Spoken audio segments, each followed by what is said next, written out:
പക്ഷേ ഖുതുബുദ്ദീൻ ബഖ്തിയാർ ഖാക്കി സമ്മതിച്ചില്ല, ആ പദവി സ്വീകരിച്ചില്ല. അങ്ങനെ വേറെ ഒരാൾക്കാണ് ആ പദവി കൊടുത്തത്. ആ പദവി കിട്ടിയ ആള് ഖുതുബുദ്ദീൻ ബഖ്തിയാർ ഖാക്കിയുമായിട്ട് വല്ലാത്ത വിരോധം വെച്ച് പുലർത്തി, അസൂയ വെച്ച് പുലർത്തി. അപ്പോ അതോടുകൂടി പിന്നെ മൊയ്നുദ്ദീൻ ചിശ്തി എന്നവര് ചെന്നിട്ട് ഡൽഹി ചെന്നിട്ട് ഇവരെ അജ്മീറിലേക്ക് കൊണ്ടുപോവുകയാണെന്ന് പറഞ്ഞു. അജ്മീറിലേക്ക് കൊണ്ടുപോകാൻ പറഞ്ഞപ്പോൾ നാട്ടുകാർ മുഴുവൻ അതിന് തടസ്സം തോന്നി. കൊണ്ടുപോകാൻ പാടില്ല, നിങ്ങൾ പോകാൻ പാടില്ല, നിങ്ങൾ ഞങ്ങളുടെ ഇടയിൽ തന്നെ വേണമെന്ന് പറഞ്ഞാണ് നിർബന്ധിച്ചപ്പോഴേ ഖാജ മൊയ്നുദ്ദീൻ ചിശ്തി എന്നവർ അദ്ദേഹത്തെ അവിടെ തന്നെ നിർത്തുകയാണ് ചെയ്തത്. അങ്ങനെ ഡൽഹിയിലെ ഒരു സുൽത്താനായി, ആത്മീയ ലോകത്തിന്റെ സുൽത്താനായിട്ടാണ് ഖുതുബുദ്ദീൻ ബഖ്തിയാർ ഖാക്കി ഉണ്ടായിരുന്നത്. ഈ ഖുതുബുദ്ദീൻ ബഖ്തിയാർ ഖാക്കിയുടെ മുരീദാണ് പിന്നീട് പിന്നെ ഫരീദ് ശക്കർഗഞ്ച്.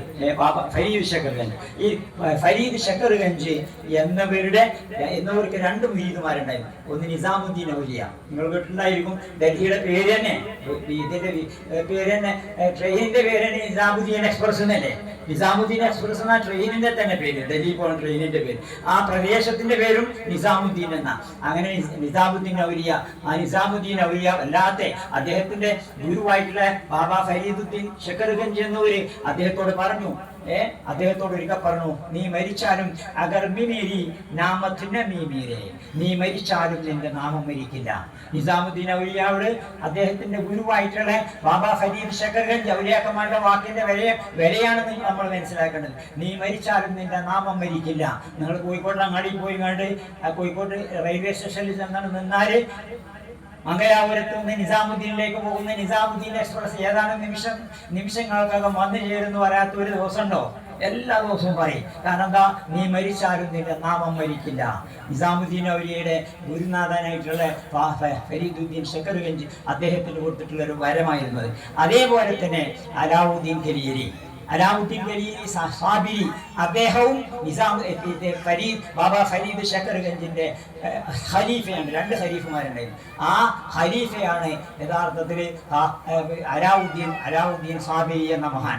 ഈ അലാവുദ്ദീൻ സാബിരി എന്ന മഹാന്റെ പിന്മുറക്കാരായിട്ടാണ് സാബിരി. ഇവിടെ നമ്മൾ ബഹുമാനപ്പെട്ട ശൈഖുനാവറുകള് അദ്ദേഹത്തിന്റെ സിൽസില, അദ്ദേഹത്തിന്റെ പരമ്പര, ഈ അലാവുദ്ദീൻ സാബിരി ഖലീലി അദ്ദേഹത്തിൽ നിന്നാണ് ശൈഖുനാവറുകളുടെ പരമ്പര നിങ്ങൾക്ക് മനസ്സിലാക്കാൻ സാധിക്കുക. അദ്ദേഹത്തിന്റെ അദ്ദേഹത്തിന്റെ ഗുരുവായൂർ നിങ്ങൾക്ക് അറിയണം, ഞാൻ പറഞ്ഞു തരേണ്ട ആവശ്യമില്ല.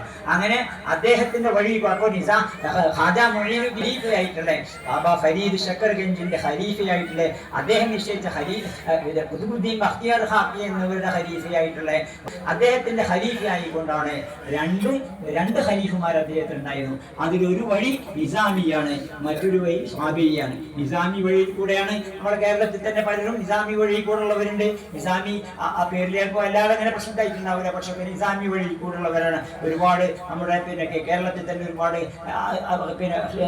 പിന്നെ ഷേഖുമാരും അതിന്റെ ഗുരുക്കന്മാരും ഒക്കെ ഇവിടെ ഉണ്ട്. അതിന്റെ മറ്റൊരു വഴിയാണ്, രണ്ടാമത്തെ ഒരു വഴിയാണ് അലാവുദ്ദീൻ ഖലീലി എന്നവരുടെ ആ പരമ്പരയിൽ കൂടി വന്നിട്ടുള്ള ആ പരമ്പരയായിട്ട് നമുക്ക് എണ്ണി പറയാനും മനസ്സിലാക്കാനും സാധിക്കും. ഇവിടുന്ന് ഒരു പുസ്തകം തന്നെ അത് ഇവരെയൊക്കെ പരിചയപ്പെടുത്തുന്ന തരത്തിലുള്ള ഒരു പുസ്തകം തന്നെ നമ്മുടെ ഇവിടെ ഖാജാബാദിൽ നിന്ന് പ്രസിദ്ധപ്പെടുത്തിയിട്ടുണ്ട്. അതുകൊണ്ട് നിങ്ങൾക്ക് വായിച്ച് മനസ്സിലാക്കാൻ സാധിക്കും. അപ്പോൾ ഇവരൊക്കെയും എന്താണ് ഇവരുടെയൊക്കെ ദൗത്യം എന്ന് വെച്ചാൽ അവരെല്ലാവരും അള്ളാഹുവിന്റെ ഔലിയാക്കളാണ്, വലിയവരാണ്. നമ്മൾ ഈ ദുനിയാവിൽ ജീവിക്കുമ്പോൾ ഈ ദുനിയാവിലുള്ള പൈശാചികമായിട്ടുള്ള പ്രചോദനങ്ങളിൽ നിന്നും പ്രേരകളിൽ നിന്നും നമ്മളെ രക്ഷിച്ചുകൊണ്ട് അള്ളാഹുവിന്റെ സിറാത്തുൽ മുസ്തഖീം, അതാണല്ലോ നമുക്ക് വേണ്ടത്. സിറാത്തുൽ മുസ്തഖീമാണല്ലോ നമുക്ക് വേണ്ടത്. നമ്മൾ അള്ളാഹുവിനോട് ചോദിക്കുന്നത്, പ്രാർത്ഥനയോട് ചോദിക്കുന്നത് ഒരു ചോദ്യം മാത്രമാണ്, അല്ലേ?